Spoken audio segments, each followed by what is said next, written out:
Detroit narcotic scene goes back probably about 100 years right now, as documented. Early part of the 20th century, you had a lot of the bootlegging gangs that, although their primary product was the bootlegging of alcohol, they made money and they dabbled on the side of narcotics. Groups like the Italians, the East Side and West Side gangs, as well as the Purple Gang, which was a Jewish mob syndicate that worked in conjunction with the Italians. When Prohibition was over, a lot of the bootleggers and booze barons had to find new ways of making money. So between around 1930 to around the mid-1960s, all narcotics being brought into Detroit were controlled by the Italian mafia. Even the black dealers that were dealing on the streets throughout the 40s, 50s, and 60s were all being supplied by the Italians. Around the early 1960s, Detroit had its first unquestioned urban crime lord, a black police officer who was kicked off the force, a man by the name of Henry Marzette, who went by the nickname Blaze. Blaze Marzette was a highly decorated undercover narcotics police officer who was the youngest Detroit police officer ever to reach 100 drug collars, and had worked undercover in the drug syndicate in the urban neighborhoods of Detroit from the early 1950s until he was busted shaking down some drug dealers and dealing in some narcotics himself around 1958, I believe.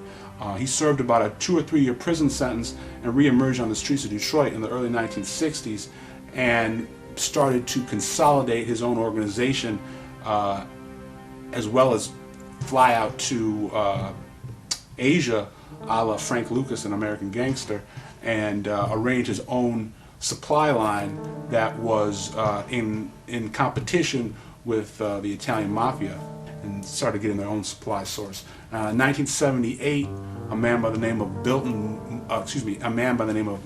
Butchie Jones was released from Jackson State Prison after serving a sentence. I believe it was for attempted murder. Came out of jail and created a very powerful drug syndicate in 1978 that came to be known as YBI, or Young Boys Incorporated. Butchie Jones, along with Lieutenants Raymond Baby Ray Peoples and Mark Big Block Marshall, as well as Dwayne Wonderful Wayne Davis, also known as WW, were the four main leaders of the YBI, who helped, as I said, Frank Nitty Usher and Harold Morton from Murderers Row develop their own contacts out of New York for a supply line, as opposed to going through the Italians. At that point, the Italians were almost completely cut out of the drug trade by the late 70s, and the Detroit urban crime syndicate was almost completely, self-contained and getting their own, having their own supply sources.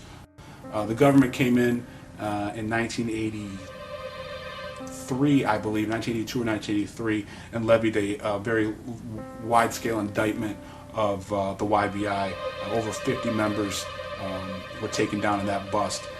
The remaining members, partially led by Butch Jones's wife, Portia, a woman by the name of Portia Sturdivant, continued the tradition of YBI for the next couple of years, with Butchie giving instruction from behind prison bars, and they were brought down in 1985. At that point, you had a large void to be filled. The area and the country were coming out of an economic recession. People wanted to get high. People wanted to live lavishly, and there was a huge chasm that needed to be filled. And there were more than a few people in this area that were willing to fill it. Around that time, you also had a man by the name of Demetrius Holloway, who was coming out of prison after serving a 5-year sentence for armed robbery, I believe. Holloway had been a protege of Frank Usher and Harold Morton in the Murder Row Syndicate. Holloway, along with his partner, a man by the name of Maserati Rick Carter, Richard Maserati Rick Carter, carved out a piece of the city and took it for themselves.